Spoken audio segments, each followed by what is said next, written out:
talk about briefly some of the time periods. And we're going to talk about the Tertiary.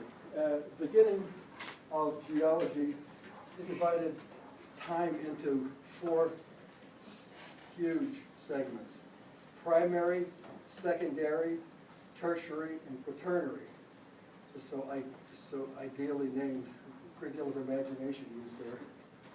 Then we have thrown away the primary and the secondary, but we have kept the tertiary and the quaternary.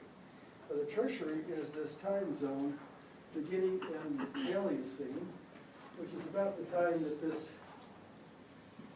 meteor hit. And we're going to go up to the Pliocene, which is the end of the tertiary. And the quaternary starts with the Pleistocene and really is in the present as well. Pleistocene is only about 2.5 million years.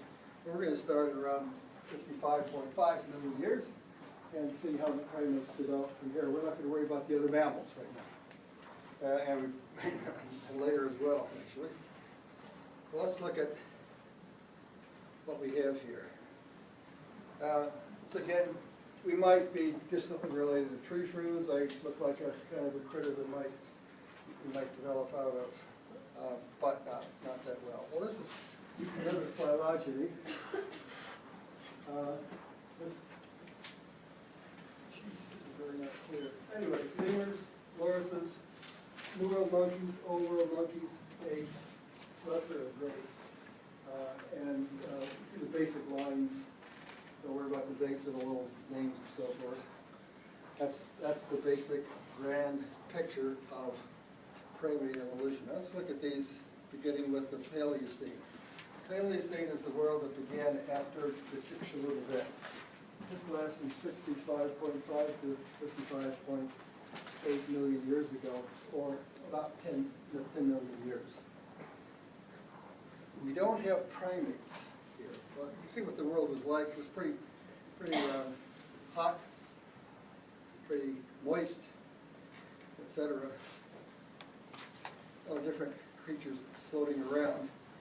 And this is what some of the pre-primates looked like. This is one of them, Purgatorius, that lived in the early Paleocene. This is a sort of a positive, mild-mannered view of Purgatorius. This is a rather more sinister look at Purgatorius. It looks like a possum. Yeah, it looks like a possum. It does indeed. It does indeed. It looks like somebody you wouldn't want to run into in a dark alley. But they weren't very big, so it's okay. Yeah, it looks like a possum. Let's go back to that one. That's a much nicer portrait of Purgatorius. We'll go with that one. There were another group of primates who are definitely not descended from, but give you an idea as to what pre-primates were like. This is Plesiadopus. Notice claws. That's not a primate characteristic. Primates eventually developed nails out of the claws. But this creature still had claws. And this is the skeleton of Plesiadopus. Still had claws, long tail, kind of a generalized skeleton. Notice one thing that let me see it better in the next slide. But the eye socket just goes straight back. There's no ring around the eye. That's the way most mammals are. This is the way Plesiadopus was. There's just a line. So if you could x-ray your dog or cat, you would find the same thing with them. They're not a cat. Now, notice that the tooth structure, they are very specialized in terms of their teeth. So they can't be ancestral to us, but the skeleton shows what primates were kind of like, pre-primates were like in this Paleocene period. And this is what one might look like at the end of the Paleocene. And that one as well. That one looks almost like a pre-Tertiary.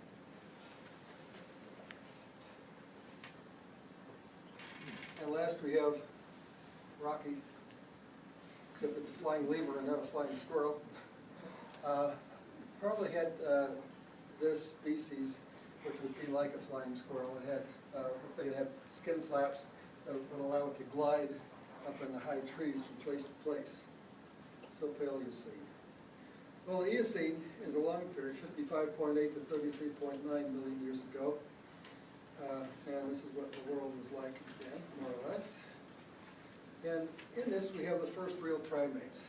This is Oedipus, a loris-like primate,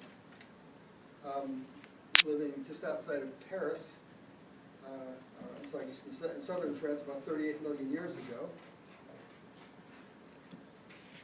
Notice the hands, notice the feet. And notice the skull. Look at the eyes. What do we have in the eyes? Yeah, there's a ring around the eye. Why would a primate want to have bone all the way around the eye? Pardon? Protected, that's right, protected. Primates are highly visual. We depend upon vision. Notice how reduced the snout is in this animal compared to earlier in Purgatorius, etc. So already we have reduced reliance upon smell, increased reliance upon sight. The eye is protected by that bony ring, and that will be true of primates from here on out. Neotharctus is another Eocene creature. It's once again a lower primate, like lemurs and lorises. They were small. They probably climbed limbs like that. Another picture. And then the skeleton of Neotharctus. On the bottom left is a picture of the hand. On the bottom right is a picture of the foot. And notice the hand and foot have a digit sticking out with which it can grasp limbs.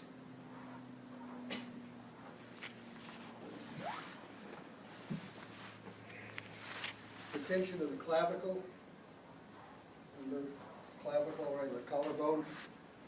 That is, again, a reptilian characteristic that most mammals have lost, but primates have kept because it keeps the arms, shoulders out. And these animals would be more like lemurs, our favorite lemur here, lorises, and maybe tarsiers. I'm just going to show pictures of the squirrel monkey again, which is a monkey and a macaque. But the Oligocene is a time when monkeys evolved. Oligocene 33.9 to 23 million years ago. Not a pleasant world all the time. And primates were present. And let's look at some of them. One of them is Gyptopithecus zeusis, which is found in Egypt, of course. It was thought to be an ape at first, but it does have a bit of a tail, so that disqualifies it from being an ape. But it is kind of ape-like in most of the other characteristics. This is the skull of the Gyptopithecus zeusis. Notice it still has a canine that's long, but has eye sockets surrounded, and the snout is reduced. This is a picture of a female and a male. Can you tell which is which? Yeah. Female on the left, male on the right. Again, what is this an example of? Sexual dimorphism, that's right. Females are smaller and don't have all those lumps and bumps, and males are larger and have all the lumps and bumps. That's just like humans. Females become adults, they retain many of the features that are childlike, but males, once the testosterone begins to bubble up, end up on all these bumps and lumps on the skull and the bones, et cetera, which are for attachment of muscles, more or less, and allow which males develop much more readily once puberty hits. Yes?